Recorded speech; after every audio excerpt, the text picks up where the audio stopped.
Olha aí, meu amigo, o mercado começa a reagir à aprovação do orçamento de 2025 pelo Congresso Nacional, com 3 meses de atraso, porque o prazo normal para isso é 22 de dezembro do mês, do ano, aliás, anterior. Pois é, agora, praticamente 3 meses depois, estou gravando esse vídeo no dia 22 de março, mas foi aprovado no dia 20.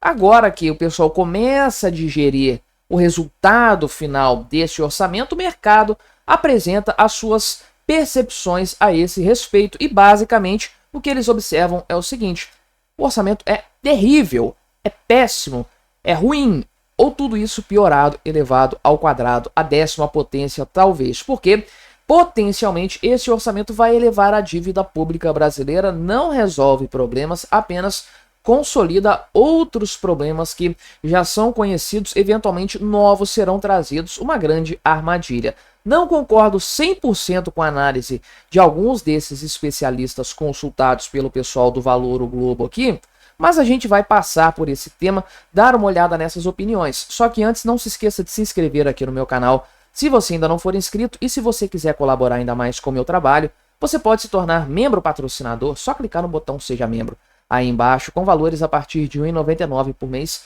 Isso me ajuda bastante, pode ter certeza disso. Pois bem, temos aqui economistas falando a respeito desse tema, especialistas em contas públicas. A gente sempre tem um pé atrás com especialista, você sabe muito bem disso aí. Mas, enfim, o pessoal aqui do Valor ouviu esses especialistas em contas públicas a respeito das mudanças promovidas pelo Congresso Nacional no orçamento de 2025. E aqui eu já coloco a minha primeira divergência. O orçamento já era ruim quando foi apresentado pelo governo federal. Já tinha uma série de debilidades. Debilidades essas que foram apontadas pelos técnicos do Congresso Nacional que fizeram a análise preliminar. O problema é que os parlamentares que fizeram ali o relatório na comissão mista do orçamento e depois votaram e aprovaram isso, não se atentaram ou ignoraram as recomendações feitas pelo pessoal técnico do Corpo Técnico de Análise Orçamentária do Congresso Nacional. Mas o orçamento já veio ruim lá do Poder Executivo. Não é como se fosse uma peça maravilhosa, um negócio que ia salvar o Brasil da bancarrota, e o Congresso malvadão piorou. Não, o troço já veio ruim, cheio de debilidades, cheio de problemas lá do Poder Executivo. O Congresso talvez tenha até piorado um pouquinho sim, mas basicamente é o mesmo orçamento que estava lá antes, né? Agora, o problema realmente é a rigidez do orçamento. Só que isso aqui também não tem muito o que se culpar o Congresso Nacional. Com a vigência do arcabouço fiscal, houve o retorno daquela regra antiga que obriga a aumentar os gastos com saúde e educação de acordo com o aumento das receitas, enfim, que é uma armadilha, uma arapuca fiscal gigantesca que faz com que os gastos obrigatórios subam cada vez mais. Isso estava em 85% do orçamento lá atrás, agora subiu para 93%. Olha o espaço pequenininho de despesas discricionárias que sobra para o governo atuar e eventualmente fazer cortes. É nesses 7% que o corte pode ser feito. Tudo bem que 7% do PIB dá muita coisa, dá um resultado bastante relevante, aí uns 700, 800 bilhões de reais. Então, é claro que é muita coisa, só que é dentro disso aí que está Bolsa Família, que está PAC e coisas do tipo. Você vê algum corte nesse sentido, nesses 7% discricionários, fica realmente bastante complicado. Então o senhor Marcos Pestana, que já foi diretor da Instituição Fiscal Independente do Senado, o IFI, falou que o orçamento aprovado é um dos mais rígidos do mundo e ele está em um estrangulamento, uma trajetória de estrangulamento das despesas discricionárias, que é justamente o que eu falei. Ou seja, né, o orçamento obrigatório vai espremendo as despesas discricionárias, de forma que lá em 2027 os gastos vão ser reduzidos para 0,7% do PIB apenas, né? Que é um patamar, aliás, eu falei 7% do total do orçamento, né? Eu confundi, é 7% de 5 trilhões, que é quase 6 trilhões, dá 420 bilhões de reais, que é a margem que o governo tem de despesas discricionárias.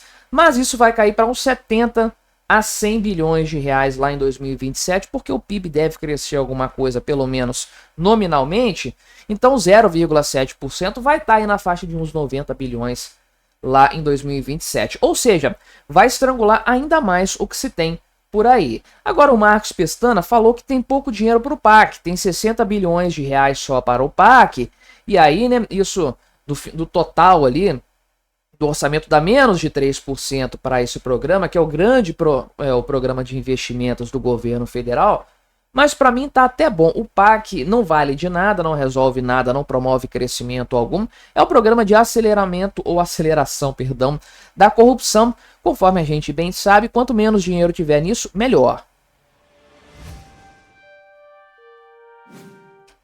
Agora, para além da opinião dele aqui, né, ele fez até uma previsão de que vai haver aqui um resultado primário, porém, a própria instituição fiscal independente do Senado, que ele já dirigiu no passado, afirma que vai haver déficit sim, só que ainda dentro da banda de tolerância, ou seja, mais ou menos o resultado que teve do ano passado.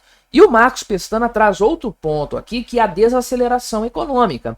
Na medida em que a economia for perdendo o seu ímpeto e prevê-se que isso vai acontecer, as receitas poderão ser frustradas. Então, o que vai acontecer? E tem um efeito Trump que ele coloca aqui ainda, que é completamente imprevisível.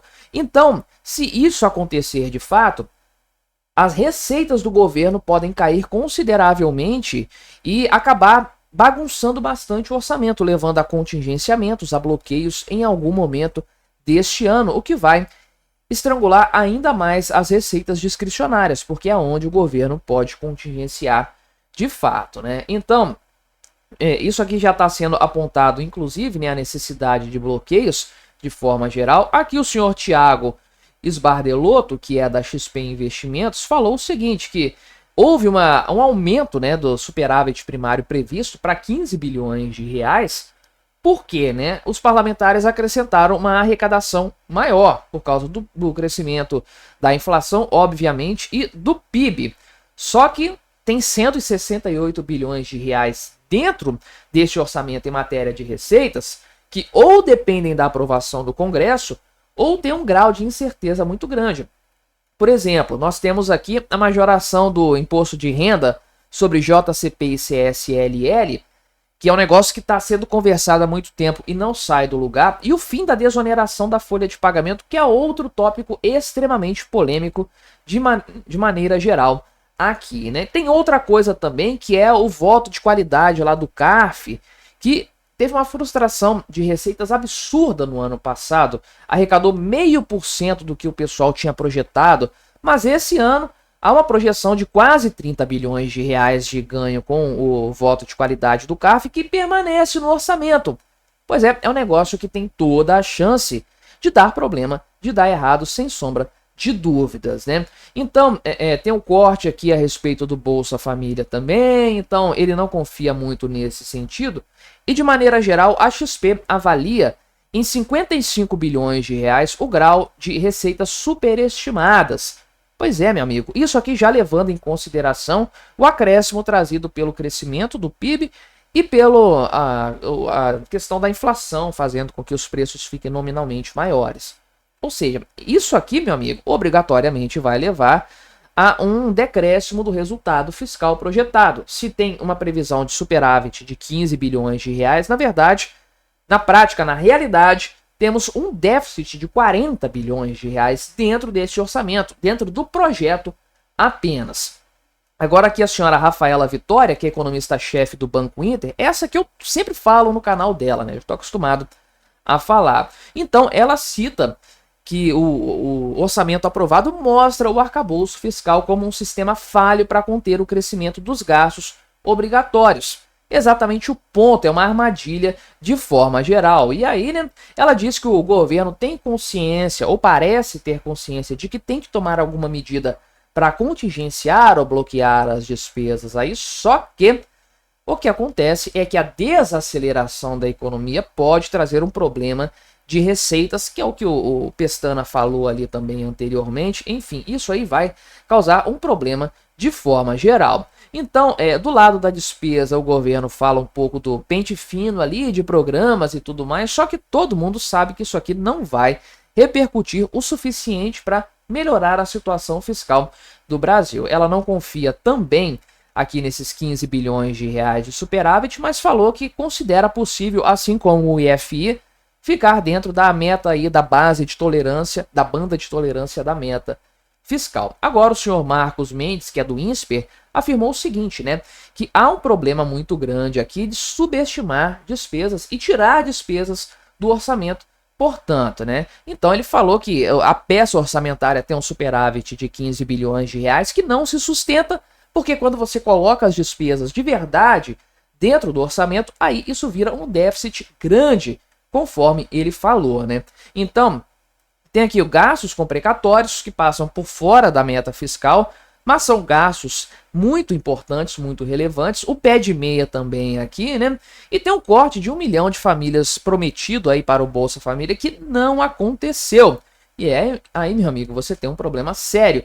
Aí você coloca um negocinho aí dentro chamado isenção do imposto de renda, que eu não sei se vai valer para este ano ou não, caso seja aprovado, mas eventualmente, passando a vigorar, imagina o plus, o up que isso vai dar nas despesas do governo. Aí, meu amigo, salve-se quem puder, fuja para as colinas porque a coisa vai ficar realmente complicada. Mas me diga aí o que você achou da minha análise, colabore com o nosso debate, se inscreva no meu canal se você ainda não for inscrito e até a próxima.